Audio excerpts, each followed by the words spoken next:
Hey there, geeks and freaks.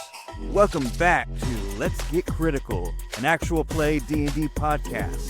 Thanks for listening and enjoy the show.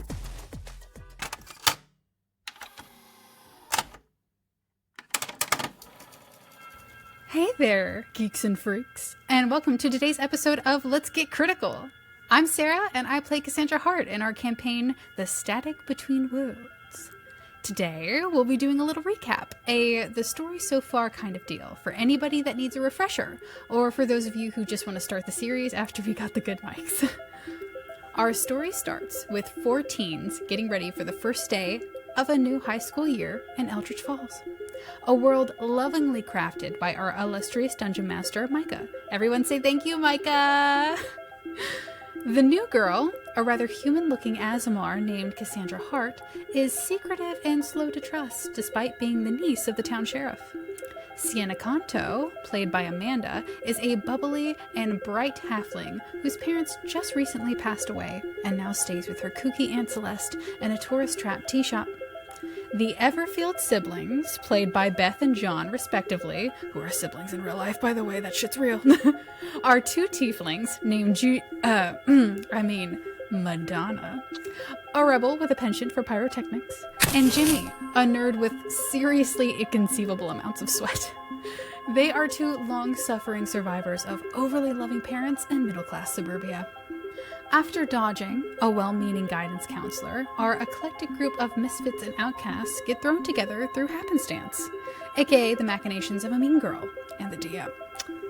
They are invited to a party at the pier that night, but who would have thunk it, the party was a lie. Well, okay, the party was real, but they weren't really invited. A quick drive-by photograph was taken by Jimmy's bully of all of them on the docks. Disappointed, stung, they moped quietly, licking their wounded pride. Until everything fucking exploded! The nearby Vanth power plant shook the earth, sending out a shockwave of light, and turning our level 0s into 3rd level heroes. Cass awoke her 3rd eye, catching a glimpse of a magical dwarven mentor centuries in the past, and became a divination wizard.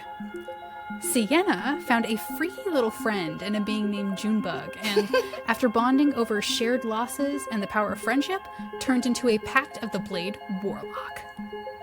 Jimmy met an ethereal guide in the form of a satyr who bid him rise up with confidence, transforming him into a guardian of nature and Circle of Moon druid.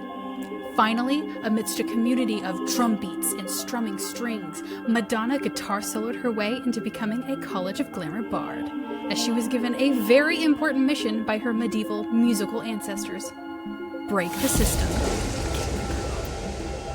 A group of mutated crab and fish things crawled up out of the water, spitting gunk and throwing claws. Despite the chaos and confusion, the teens prevailed, but were stumbled upon by a mysterious elf in a hazmat suit. He gave them a videotape and told them to watch it, then find him tomorrow by the roller rink before running away. Which proved a smart thing to do when more earthquakes started up.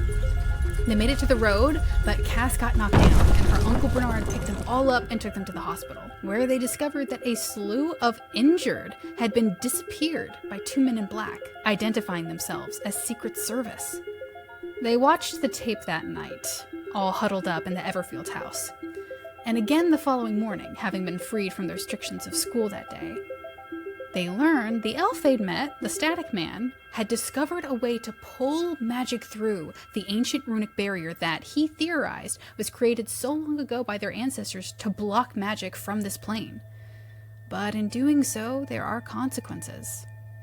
The crab things. Paradoxes. You can fight to pull magic through, but magic will fight back. Madonna noticed the old company name, Vander and Heath, in the video, and surmised that Vanth might be the next iteration of the company.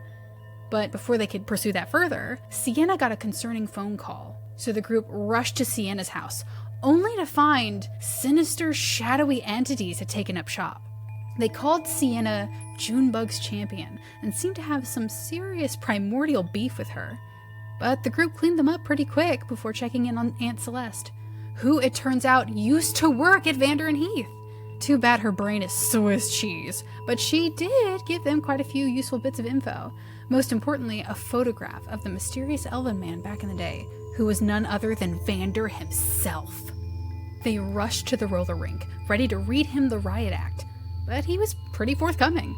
Much like Celeste, his memory was shoddy at best, but he gave the group his paradox detector and the locations of a few lockboxes and storage units they could look through for more information and hopefully help. An unknown figure pulled the fire alarm. The detector went off, and suddenly the already worn fighters were struggling to play keep away with their elderly ally and the 3 animatronic nightmares out for his blood. Oh, and some sentient dust bunnies too. Luckily, and just a little inside info here, folks, we were not meant to keep him alive. Suck it, Mr. DM. Please don't smite me. We managed to defeat the evil, non-copyright infringing animatronics and keep Vander alive. Only for those same damn meddling secret agents to come busting through and take our poor old guy away to the psych ward, where he had apparently escaped from. Before being taken away, Static Man managed to slip us his backpack with a few goodies in it.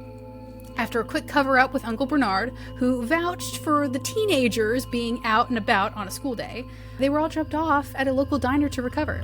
One short rest later, which included an identify spell, 2 ritually casted find familiars, and the discovery of a newspaper article calling them out by name for being the poor widow victims of the earthquake last night, with no mention of Van's involvement. They decided to investigate one of the storage units nearby. They hatched a heist. Sienna distracted the assistant manager gnome up front with a false interest in applying for a job.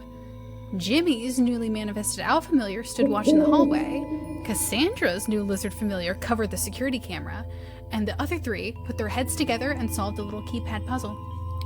Rather than just one simple locker, the whole wall opened up into a roomy storage unit. They dug through and scrounged up some info and an item before calling it in skedaddling. Now 1 bag of holding, 1 immovable rod, 1 potion of healing, and 2 alchemist fires richer. They went their separate ways for the night, but not for long. Cassandra found her uncle drunk and melancholy in the front of his cruiser, and after getting some help from a neighborly teacher, settled him down for the night. Sienna, however, came home to discover that the last gift her parents would ever give her, the music box meant for her 17th birthday, was missing from her shelf. So she called the gang and they reconvened. After a quick dive into Aunt Celeste's mind and a surprisingly chill conversation with a raccoon, they learned that a man in a bunny costume had been in the home that day and was most likely the culprit of the theft. At school the next day, our heroes, in a transparent attempt to ridicule them, found copies of the photo from that night on the pier taken by Jimmy's bully, strewn about the school, declaring them the Hazard Club. More than that, though, was the state of Jimmy's best friend Max, who had been beaten up and humiliated. So Jimmy went off by himself and, cosplaying as it, turned into a giant spider to terrify his former bully, thus revealing that he has magic. With that leak now untapped, the school gathered for an assembly led by a Vanth spokesperson who spouted the usual company propaganda while also revealing their plan to turn the town into their main headquarters, aka dumping a bunch of money into it to the delight of everyone but the hellaciously suspicious Hazard Club. After the assembly, the crew pulled Max into the fold when they learned he's an AV club nerd. He investigated the walkie-talkie that Vander had given them and unearthed a chilling discovery. The walkie-talkie can communicate between worlds. Before they can explore that further, though, they're invited by Roxy, Madonna's crush, and subsequently challenged by Roxy's ick boyfriend Darkspoon to a battle of the bands at Roxy's dad's bar after school. Geared up, full of spell slots, and ready to rock and roll, the Hazard Club books their first gig. It's a fun back and forth, but with the rest of the gang's support, Madonna's badass sincerity knocks posers like Darksoon and his brothers out of the running fast, winning them the battle. Riding high, the cheer was soon undercut by a crackle and beep as the paradox detector came to life.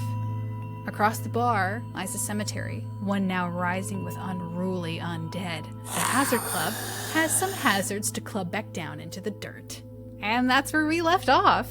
Thank you so much for listening. You guys are the best, and we're so excited for the battle ahead. Hint, hint, we might level up.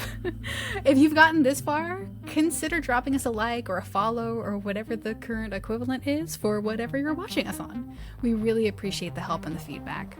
Next week, we'll be taking a little break from Static and dropping a one-shot our magnificent DM has devised, starring myself and Beth. It's a new world for this little one-shot called Ashtray Blue. We'll be playing a buddy cop comedy of sorts, a murder mystery whodunit at level 14. I as Detective Mordecai Cindersmoke, a gnome rogue, while the ever-entertaining Beth will be playing Marigold Murphy, an elven monk. Hope to see you back, can't wait for next time, and have a great day. Bye-bye!